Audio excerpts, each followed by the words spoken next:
Première nuit. Le marchand et le génie. Sire, il y avait autrefois un marchand qui possédait de grands biens, tant en fonds de terre qu'en marchandises et en argent comptant. Il avait beaucoup de commis, de facteurs et d'esclaves. Comme il était obligé de temps en temps de faire des voyages pour s'aboucher avec ses correspondants, un jour qu'une affaire d'importance l'appelait assez loin du lieu qu'il habitait, il monta à cheval, et partit avec une valise derrière lui, dans laquelle il avait mis une petite provision de biscuits et de dattes, parce qu'il avait un pays désert à passer, où il n'aurait pas trouvé de quoi vivre. Il arriva sans accident à l'endroit où il avait affaire, et quand il eut terminé la chose qu'il y avait appelée, il remonta à cheval pour s'en retourner chez lui.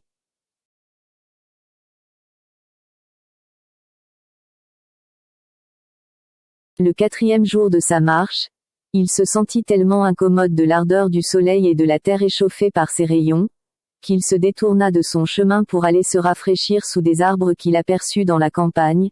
Il y trouva, au pied d'un grand noyer, une fontaine d'une eau très claire et coulante. Il mit pied à terre, attacha son cheval à une branche d'arbre et s'assit près de la fontaine, après avoir tiré de sa valise quelques dattes et du biscuit. En changeant les dattes, il en jetait les noyaux à droite et à gauche. Lorsqu'il eut achevé ce repas frugal, comme il était bon musulman, il se lava les mains, le visage et les pieds, et fit sa prière.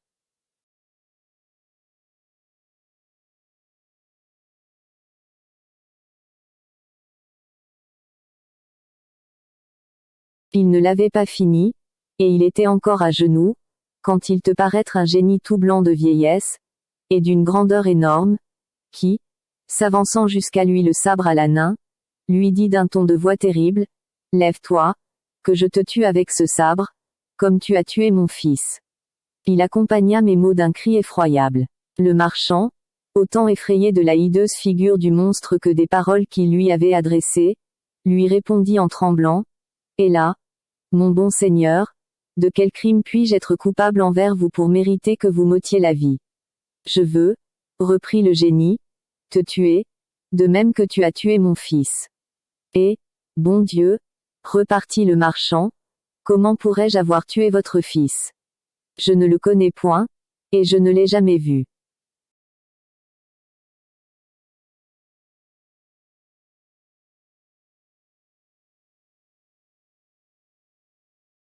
Ne t'es-tu pas assis en arrivant ici?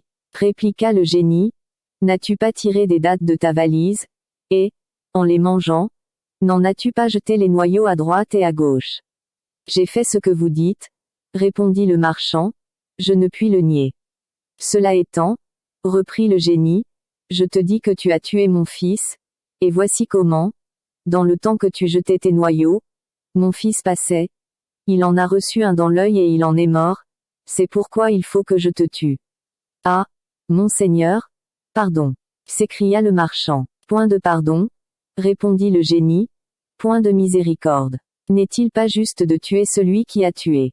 J'en demeure d'accord, dit le marchand, mais je n'ai assurément pas tué votre fils, et quand cela serait, je ne l'aurais fait que fort innocemment, par conséquent, je vous supplie de me pardonner et de me laisser la vie. Non, non, dit le génie en persistant dans sa résolution, il faut que je te tue, puisque tu as tué mon fils. À ces mots, il prit le marchand par le bras, le jeta la face contre terre, et leva le sabre pour lui couper la tête. Cependant le marchand tout en pleurs, et protestant de son innocence, regrettait sa femme et ses enfants, et disait les choses du monde les plus touchantes.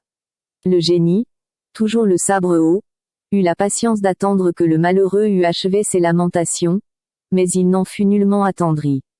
Tous ces regrets sont superflus, s'écria-t-il. Quand tes larmes seraient de sang, cela ne m'empêcherait pas de te tuer, comme tu as tué mon fils. Quoi? Répliqua le marchand, rien ne peut vous toucher.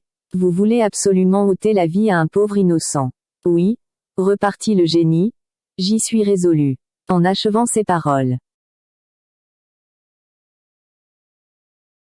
Scheherazade, en cet endroit s'apercevant qu'il était jour, et sachant que le sultan se levait de grand matin pour faire sa prière et tenir son conseil, cessa de parler. Bon Dieu, Ma sœur, dit alors Dinarzade, que votre conte est merveilleux. La suite est encore plus surprenante, répondit Scheherazade, et vous en tomberiez d'accord, si le sultan voulait me laisser vivre encore aujourd'hui et me donner la permission de vous la raconter la nuit prochaine.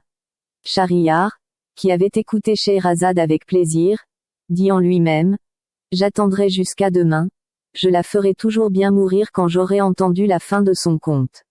Ayant donc pris la résolution de ne pas faire ôter la vie à Scheherazade ce jour-là, il se leva pour faire sa prière et aller au conseil. Pendant ce temps-là le grand vizir était dans une inquiétude cruelle. Au lieu de goûter la douceur du sommeil, il avait passé la nuit à soupirer et à plaindre le sort de sa fille dont il devait être le bourreau. Mais si dans cette triste attente il craignait la vue du sultan, il fut agréablement surpris lorsqu'il vit que ce prince entrait au conseil sans lui donner l'ordre funeste qu'il en attendait.